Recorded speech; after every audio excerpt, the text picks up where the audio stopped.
त्यांच्या आरोपाला माझं एक उत्तर आहे की फक्त आरोप न करता मी आपल्याच माध्यमातून मी त्यांना विनंती करतो की आपण एक रोखठोक चर्चासत्र ठेवू. त्यांच्या आरोपांचं उत्तर आम्ही लेखी पुराव्यांनी देऊ. त्यांची तयारी असेल तर त्यांना विचारा, म्हणजे जनतेला सुद्धा समजेल की पाणी योजना आणण्यासाठी कोण काम करते.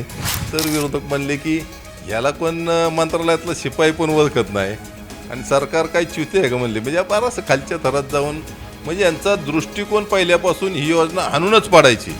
कोरोना काळातली काय परिस्थिती होती आणि कसा अनुभव होता तुमचा? तर कोरोनात तुम्ही कुणाला जरी कदमाकोशीत विचारलं तर ही नवरा बायको आणि त्यांची टीम म्हणजे ग्राउंड लेवलला उतरून आम्ही त्या ठिकाणी काम केलं. मला सुद्धा त्या ठिकाणी कोरोना झाला, माझ्या पत्नीला सुद्धा कोरोना झाला. आणि कोरोनाचं लसीकरण सेंटर तर तुम्हाला सांगतो की आम्ही लसीकरण सेंटर त्या ठिकाणी चालू केलं आमच्या एंजल शाळेमध्ये. राज्यामध्ये तुम्ही पाहिलं असेल राहुल दादांचे कॅप्टन कोण आहेत? देवाभाऊ. आणि देवाभाऊंचे कॅप्टन कोण आहेत? नरेंद्र मोदी. त्याच्यामुळं राहुल दादांचा मार्ग हा एकदम विकासाचा मार्ग आहे. त्याच्यामुळं राहुल दादांचा त्या ठिकाणी आम्हाला चांगल्या पद्धतीने उपयोग होणार. नमस्कार, स्टार महाराष्ट्र न्यूज चॅनलमध्ये आपणा सर्वांचं स्वागत आहे. सध्या पुणे जिल्हा परिषदची निवडणूक अतिशय रंगतदार वळण आलेली आहे. भाजपकडून अनेक उमेदवारांनी आपलं मत आजवण्यासाठी प्रयत्न चालू आहे. राष्ट्रवादीचे आहेत, शिवसेना आहे, उद्धव बाळासाहेब ठाकरेंची शिवसेना आहे. अनेकांनी त्या ठिकाणी अपक्षांनी सुद्धा घरोघरी जाऊन प्रचार यंत्रणा राबवण्याचा प्रयत्न केला आहे.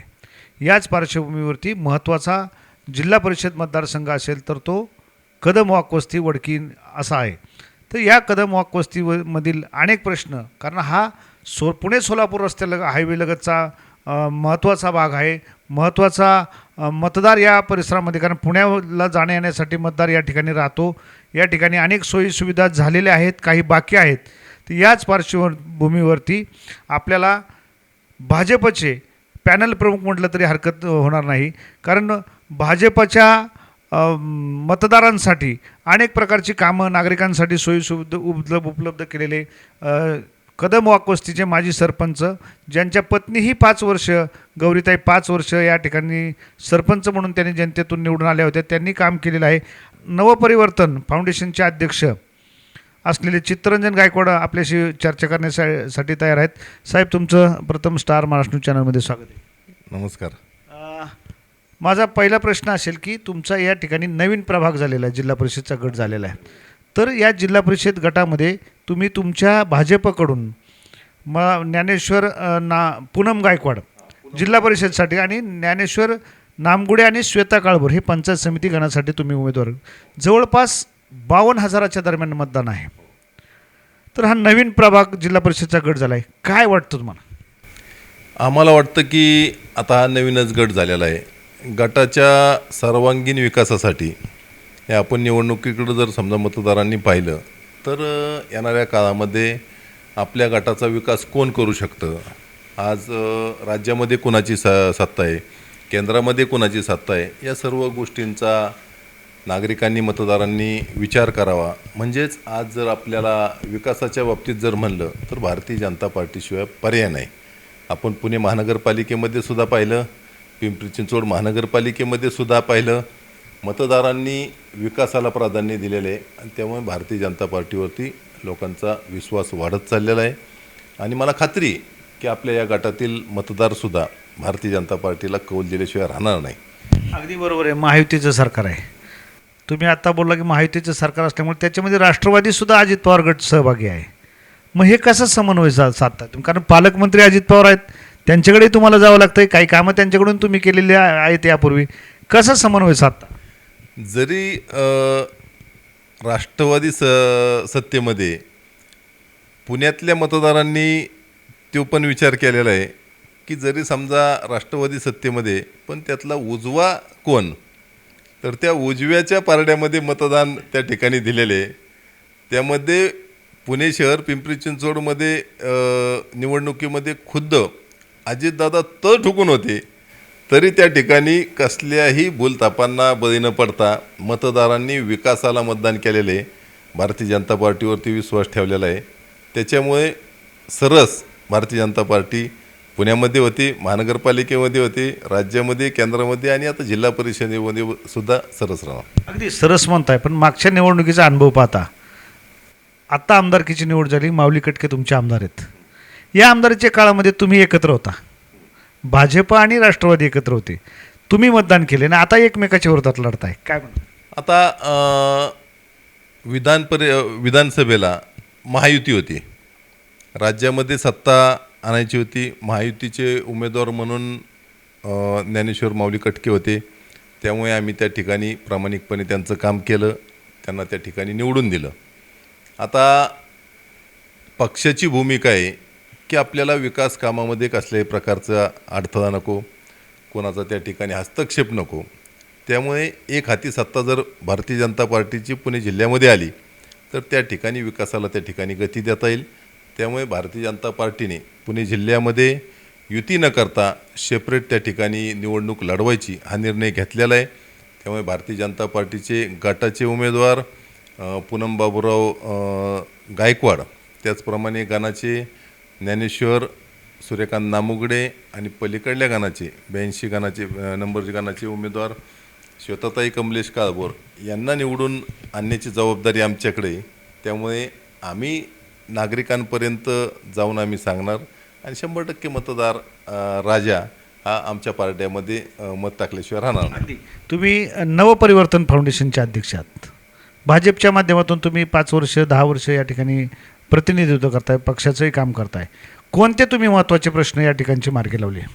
तुम्हाला सांगतो, माझी पत्नी या भागामध्ये सरपंच म्हणून त्या ठिकाणी ज्यावेळेस तिने पदभार स्वीकारला तर आमचं गाव पुणे शहराच्या जवळचं गाव आणि आमच्या गावामध्ये पाणी पुरवठ्याची योजना एका विहिरीवरून होती. म्हणजे दूरदृष्टीचा विचार करून आमच्या गावामध्ये पाण्याच्या कसल्याही पद्धतीचं नियोजन केलं नाही, केलं पण ते तुटपुंज्या प्रमाणामध्ये. आमचं गाव शहराच्या जवळचं.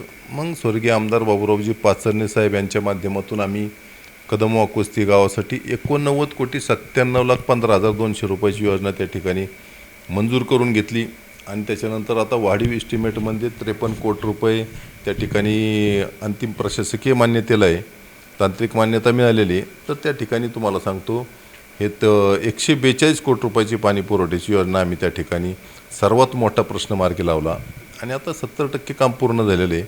आणि ही योजना जर समजा येणाऱ्या काळामध्ये पूर्ण करायची असेल तर भारतीय जनता पार्टीचे त्या ठिकाणी आमचे उमेदवार निवडून आले तर कसल्याही प्रकारची अडचण येणार नाही. तो सर्वात महत्त्वाचा प्रश्न आम्ही त्या ठिकाणी मार्गी लावला. अगदी मध्यंतरीच्या काळात तुम्ही आता पाणी योजनेबद्दल मध्यंतरी तुमच्या आरोपही केले गेले होते, काय त्याला कसं उत्तर द्याल?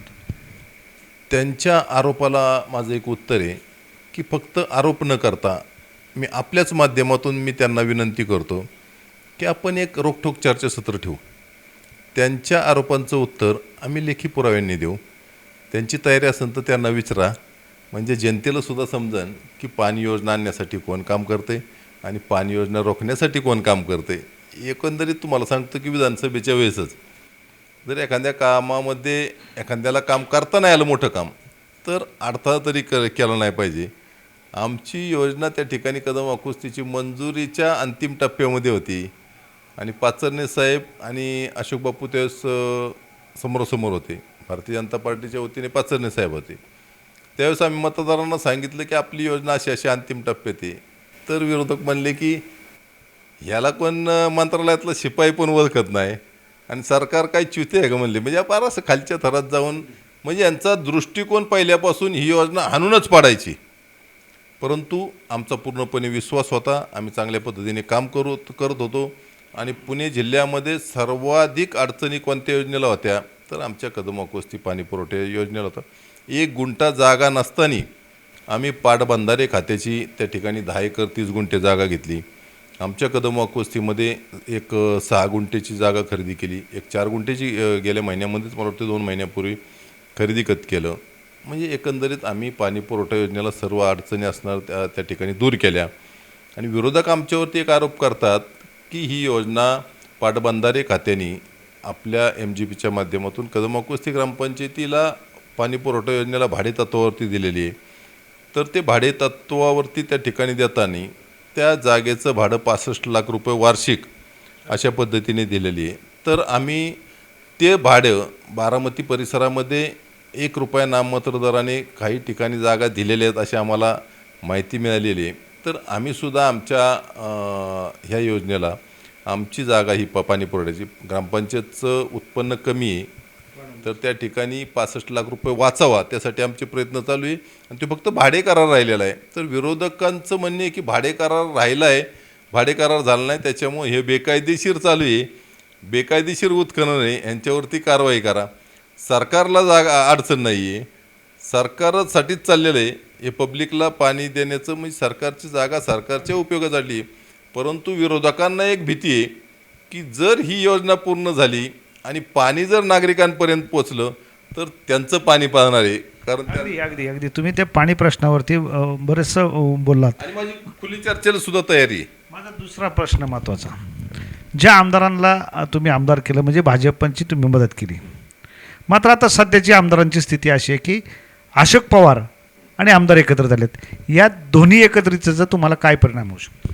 माझं तर म्हणणं आहे की राजकारणामध्ये कोण एकत्र आलं ह्याच्यापेक्षा आता जनता हुशार झालेली आहे. तुम्हाला सांगतो, कुणी एकत्र आलं तरी विकासाचं व्हिजन कुणाकडे आहे, कोण विकास करू शकतं, आता जनता त्यांना सगळं समजतं. पाणी पुरवठा आपल्या भागातली कोण पूर्ण करू शकतं ते त्यांना माहिती आहे. तर तुम्हाला सांगतो की मागच्या निवडणुकीत सुद्धा सगळी एकत्र झालती, आमच्या कदमवाक वस्तीतली आहे ना सगळे पक्ष एकत्र झालते. परंतु कदमवाक वस्तीतल्या जनतेला आम्ही व्हिजन दाखवलं होतं. व्हिजन दाखवल्यानंतर तुम्हाला सांगतो सरपंच पदासह 18 जागा होत्या, 18पैकी 17 जागा निवडून आल्या. त्यामुळं कदमवाक वस्तीतलं तरी आमचं राजकारण तुम्हाला सांगतो फक्त विकासावर चालतं. कुणी एकत्र होणं काही होणं तरी ते विकासावरती राजकारण आमचं. तुमच्यामध्ये सुद्धा अनेकांना त्या ठिकाणी तिकीट म्हणजे मागण्याचा प्रयत्न केला होता, नाराज आहेत, त्या नाराजीचा काय परिणाम होईल तुम्हाला? नाही होणार. जर ज्यांनी तिकीटं मागितली होती तर ते आमच्याकडे सुद्धा आले होते, तर त्यांना आम्ही म्हणलं की तुम्ही तुमचा त्या ठिकाणी तिकीट मागण्याचा प्रयत्न करा, परंतु ज्या वेळेस पक्षाच्या वतीने ज्याला उमेदवारी मिळेल तर संपूर्ण टीम त्या ठिकाणी त्याला निवडून आणण्यासाठी काम करणार. आणि नाराजगी एक दोघांनी फॉर्म भरले होते, त्यांच्याशी बोलणं झालेलं ते आमच्याबरोबर. अगदी आता दुसरा प्रश्न महत्त्वाचा की तुमचा काही भाग शहरामध्ये येतोय आणि काही ग्रामीण येतोय, कसा समन्वय साधाल की शहरातले प्रश्न वेगळे आहेत, ग्रामीण भागातले प्रश्न आहेत, कसा समन्वय साधाल? तसं तुम्हाला सांगतो की या भागात काम करत असताना तारेवरची कसरत आहे. कारण निमशहरी भाग झालेला आहे, जवळपास कदमवाक वस्ती शहरासारखंच वाढतं आहे. तर येणाऱ्या काळामध्ये या भागाचा विकास करायचा असेल तर भारतीय जनता पार्टीशिवाय पर्याय नाही. तुम्हाला सांगतो आता स्वच्छतेच्या बाबतीत आता आमचे कर्मचारी त्या ठिकाणी स्वच्छतेवरती आम्ही भर दिलेला आहे. त्याचप्रमाणे आता आपल्याला शिवरस्ता एक महत्त्वाचा आहे, शिवरस्ता जवळपास 25 कोटी रुपयाचा आहे. त्याचप्रमाणे पाषाणकरबाग ते गायकवाड वस्ती हा एक रस्ता 8 कोटी रुपयाचा आहे. हे 2 रस्त्यांना एवढा 30-35 कोटी रुपये लागणार आहे. तर आमचे स्नेही दौंड तालुक्याचे कार्यक्षम आमदार आणि ज्यांचा खऱ्या अर्थानं तुम्ही पाहिलं असेल की आपल्या राज्याचे कार्यक्षम मुख्यमंत्री देवाभाऊचे ते अतिशय विश्वासू आमदार आहेत आणि त्यांनी आम्हाला विश्वास दिलेला आहे की तुझे हे सर्व दोन्ही जे काही कामं आहेत ते आपण मार्गी लावू. अगदी तुम्ही मध्यंतरीचा एक गंभीर परिणाम आपल्या देशावर संकट होतं, जगावर संकट होतं, तुमच्या भागातही संकट होतं, म्हणजे कोरोना काळातली काय परिस्थिती होती आणि कसा अनुभव होता तुमचा त्यावेळेस आणि तुम्ही काय मदत केली कोणाला? कोरोना काळामध्ये माझी पत्नी त्या ठिकाणी सरपंच म्हणून काम करत होती. तर हे देशावरती आलेलं संकट, तर ह्या संकटाचा सामना करण्यासाठी आम्ही दिवस रात्र त्या ठिकाणी काम करत होतो. आपले जे गोरगरीब नागरिक आहे त्यांना किट देणं, आरोग्याची किट त्या ठिकाणी आम्ही वाटली. आणि हे करत असताना तुम्हाला सांगतो की ज्या रुग्णांना त्या ठिकाणी हॉस्पिटल मिळत नव्हती तर त्या ठिकाणी त्यांना हॉस्पिटल मिळवून देणं आणि जे काही समजा ते फवारणी वगैरे असते तर म्हणजे जे काही करता येईल. तर कोरोनात तुम्ही कोणाला जरी कदमवाक वस्तीत विचारलं तर ही नवरा बायको आणि त्यांची टीम म्हणजे ग्राउंड लेवलला उतरून आम्ही त्या ठिकाणी काम केलं. मलासुद्धा त्या ठिकाणी कोरोना झाला, माझ्या पत्नीलासुद्धा कोरोना झाला. आणि कोरोनाचं लसीकरण सेंटर तर तुम्हाला सांगतो की आम्ही लसीकरण सेंटर त्या ठिकाणी चालू केलं आमच्या एंजल शाळेमध्ये. त्या ठिकाणीसुद्धा आम्हाला संघर्ष करावा लागला की विरोधकांनी सांगितलं की कदमवस्ती शाळेत घ्या. कदमवस्ती शाळेमध्ये आता त्यांच्या जवळचं होतं, परंतु कदमवस्ती शाळेमध्ये कसल्याही प्रकारचं पार्किंग नव्हतं, काय नव्हतं. मग आम्ही त्या ठिकाणी उपोषणाची धमकी दिली. एंजल शाळेमध्ये जर करोना सेंटर चालू नाही झालं तर आम्ही त्या ठिकाणी उपोषण करणार. आणि करोना सेंटरवरती तुम्हाला सांगतो अशा पद्धतीने सिस्टीम लावली, आपल्या जवळचं असो लांबचं असो सगळ्यांना लाईननी टोकन सिस्टीम चालू केली. आणि एक चांगल्या पद्धतीने पारदर्शकपणे त्या ठिकाणी आम्ही लसीकरण केलं. लसीकरण करत असताना माझ्या पत्नीला त्या ठिकाणी विरोधकांकडून मारहाणसुद्धा झाली होती. तुम्ही सर्वांनी महाराष्ट्राने बघितलं. त्याच्यामुळं कोरोना काळातली परिस्थिती अतिशय आम्ही चांगल्या पद्धतीने हाताळली. दुसरा माझा प्रश्न आरोग्य संदर्भातलाच. तुमच्या भागामध्ये एक मोठं नामांकित हॉस्पिटल आहे खाजगी, विश्वराज. हे चॅरिटी हॉस्पिटल आहे. चॅरिटी हॉस्पिटल असताना सुद्धा या भागामधल्या नागरिकांची गरीब रुग्णांची फार मोठ्या प्रमाणात हेळसांड होती. तुम्ही काय केले आणि काय करणार त्यासाठी? तुम्हाला सांगतो, चॅरिटीच्या माध्यमातून आमचं नवपरिवर्तन फाउंडेशन आणि आमचे स्नेही मगाशी सांगितलं राहुलदादा कुल, आरोग्यावरती त्यांचं मोठं काम आहे. तर त्यांच्या मार्गदर्शनाखाली आम्ही फक्त विश्वराजच नाही तर पुण्यातल्या चांगल्या चांगल्या हॉस्पिटलमध्ये आमच्याकडे जे पेशंट येतात तर त्यांचं आम्ही त्या ठिकाणी धर्मदायमधून जे आजार बसतात तर त्याच्यावरती आम्ही CM फंडामधून त्यांना उपचार करून देतो. जर काही बसत नसतील तर वेगवेगळ्या संस्थांच्या माध्यमातून त्यांना मदत मिळवून देतो. आणि काहीच बसत नसेल तरी आम्ही त्या हॉस्पिटलला विनंती करून त्या ठिकाणी त्यांना बऱ्यापैकी डिस्काउंट देण्याचं काम करतो. तर तुम्हाला सांगतो की बरेच आजार म्हणजे 4-4.5 लाख रुपये आता गेल्या महिन्यामध्येच आमचे कर्मचारी अनिल धेंडे यांचा एक आजार होता. तर त्यांना ते आजार पॉलिसी आमच्या कर्मचाऱ्यांची 5-5 लाखाची. तर ते थोडे ड्रिंक करत होते. तर ते पॉलिसीवाल्यांनी विचारलं की तुम्ही काय थोडी ड्रिंक करता का? तर ते बोलून गेले की मी करतो थोडीफार काही. परंतु त्या कुटुंबाला खाण्याची सुद्धा परिस्थिती बिकट आहे. परंतु त्या परिस्थितीमध्ये सुद्धा आम्ही 4.5 लाख रुपयाचं त्यांचं मोठी शस्त्रक्रिया होती, ओपन हार्ट सर्जरी होती, तर ती सुद्धा आम्ही त्या ठिकाणी मोफत त्यांची करून दिली. अगदी दुसरा प्रश्न, नोकरी नाही. अनेक मुलं शिकलेत, मुली शिकल्यात, नोकऱ्या नाही, रोजगार नाही. काय वाटतं तुम्हाला तुमच्या भागातला रोजगारासाठी या भागामध्ये लोक येतात, पुण्यात जातात, स्थानिकांना रोजगार देण्यासाठी तुमचं काय विजन असेल? तर आता मी मगाशी तुम्हाला सांगितलं की शिवरस्ता आमचा 25 कोटी रुपयाचा शिवरस्ता आहे. आज पुणे शहराच्या आम्ही बाँड्रीला आहे. तर येणाऱ्या काळामध्ये हा जर रस्ता 40 फूट रुंदीचा जर झाला आणि 25 कोटी रुपये टाकून ते शिवरस्ता लोणी काळभोर कदम वाकवस्ती आणि फुरसुंगी असा शिवरस्ता झाला तर या रस्त्याच्या माध्यमातून आमच्या भागामध्ये मोठमोठ्या कंपन्या येत्यान, गोडाऊन येत्यान. मग याच्या माध्यमातून शेतकरी वर्गाला सुद्धा चांगल्या पद्धतीचे भाडे मिळतील आणि त्या ठिकाणी रोजगारसुद्धा उपलब्ध होईल. अगदी. दुसरा आरोग्याचा प्रश्न, जिल्हा परिषदच्या माध्यमातून तुम्ही जिल्हा परिषदेसाठी मतं मागताय. जिल्हा आरोग्य यंत्रणा आज त्या ठिकाणी पूर्णपणे काम करत नाही असं चित्र आहे जिल्ह्यातलं. प्रशासक होते, अतिशय हेळसांड रुग्णांची त्या ठिकाणी पाहायला मिळत होती. तुम्ही रुग्णांना कसा दिलासा देण्यासाठी प्रयत्न करणार? तर त्या ठिकाणी आम्ही आरोग्य कक्ष आता आमचं चालू आहे. तर शासनाच्या वतीने ज्या काही सुखसुविधा सर्वसामान्य नागरिकांना मिळाल्या पाहिजे तर त्याच्यावरती आम्ही त्या ठिकाणी अंकुश ठेवण्याचं काम करणार. कारण हे सर्वसामान्यांचं सरकार आहे. सरकारच्या वतीने येणारी प्रत्येक सुविधा सर्वसामान्य नागरिकांसाठी पोचवण्यासाठी आम्ही डोळ्यात तेल टाकून त्या ठिकाणी काम करणार. ते ऑलरेडी आम्ही करतोच पहिल्यापासून. जिल्हा परिषदमध्ये आता तुम्ही मतं मागताय, निवडून येण्याचा तुमचा प्रयत्न आहे. मात्र तुम्ही आमदार, तुम्हाला या जिल्हा परिषदच्या कामांमध्ये काय अडथळा ठरू शकतात का? काय नाही अडथळा ठरू शकणार. कारण आम्ही सुद्धा त्यांचं काम केलेलं आहे. त्यांच्याकडं आम्ही जर समजा एखादं कामासाठी गेलो तर त्यांचं पण सुद्धा जबाबदारी आहे की या ठिकाणी फंड टाकणं त्यांची सुद्धा जबाबदारी आहे. आणि राहिला प्रश्न मोठमोठे फंड लागले तर राहुलदादांनी आम्हाला सांगितलेलं आहे की मुख्यमंत्र्यांच्या माध्यमातून तुझ्या भागातले, तुझ्या गटातले जे काही मोठमोठे फंड लागतील त्याच्यावरती आपण फंड टाकून तुझे सगळे त्या ठिकाणचे प्रश्न मार्गी लावू. शेवटाकडे येतोय आपण. महिला आजही सुरक्षित नाहीत. मुलींच्या बाबतीमध्ये अनेक अत्याचाराच्या घटना आपण पाहतोय राज्यामध्ये, पुण्यामध्ये असतील, सर्वत्र पाहतोय. महिला सुरक्षेसाठी आपलं काय धोरण असणार आहे? तर येणाऱ्या काळामध्ये या गटाच्या माध्यमातून CSR फंडाच्या माध्यमातून की कंपन्या आहेत आमच्या भागामध्ये, वडकी भागामध्ये सुद्धा गोडाऊन आहेत, मोठमोठ्या कंपन्या आहेत.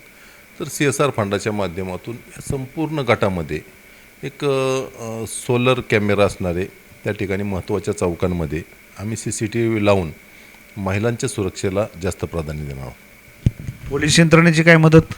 100% पोलीस यंत्रणा चांगल्या पद्धतीने काम करते. फक्त त्यांच्याकडं प्रॉब्लेम गेले पाहिजेत. प्रॉब्लेम गेल्यानंतर 100% पोलीस यंत्रणा त्या ठिकाणी नागरिकांच्या सोयीसाठी उपलब्ध आहेत. आम्हालासुद्धा गावामध्ये काम करत असताना 112 नंबरला फोन केला तर त्या ठिकाणी क्विक ॲक्शनमध्ये पोलीस येऊन त्या ठिकाणी चांगल्या पद्धतीचं काम चालू आहे. अगदी शेवटचा प्रश्न, जगाचा पोशिंदा बळीराजा, या बळीराजाला जिल्हा परिषदच्या माध्यमातून अनेक सोयीसुविधा उपलब्ध करून दिल्या जातात, मात्र त्या प्रभावीपणे गावामध्ये राबवल्या जात नाहीत. यासाठी तुम्ही काय करणार?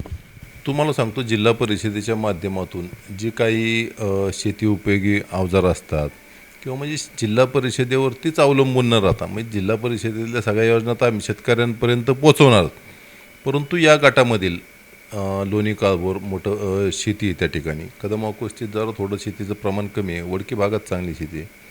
तर या संपूर्ण गटातील शेतकऱ्यांचा मेळावा घेऊन तर केंद्राच्या माध्यमातून जे काही फार्मर प्रोड्युसर कंपन्या आणि बाय प्रोडक्ट करण्यासाठी म्हणजे शेतीच्या जे रिलेटिव्ह बाय प्रोडक्ट करण्यासाठी शासनाच्या वतीने फार्मर प्रोड्युसर कंपन्यांना जास्त फंडिंग होतं आहे. तर आम्ही सर्व शेतकऱ्यांचं मार्गदर्शन मेळावा घेऊन त्या गावातल्या फार्मर प्रोड्युसर कंपन्या तयार करून त्यांना आम्ही चांगल्या पद्धतीचं मार्गदर्शन, शेतकऱ्याला आम्हाला स्वतःच्या पायावरती उभं करण्यासाठी उद्योजक बनवायचं आहे आम्हाला शेतकऱ्यांना.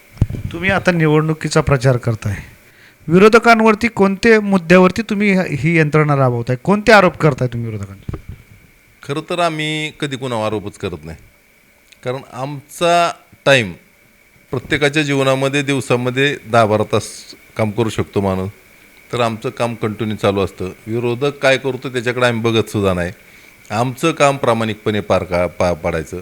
फक्त माझी मतदारांना विनंती आहे की कोणत्याही निवडणुकीला सामोरं जात असताना आपण आपल्या गावातील सूत्र 5 वर्षासाठी आपण त्यांच्याकडे देत असतो की ही सूत्रं देत असताना आपण फक्त एक विचार करायचा.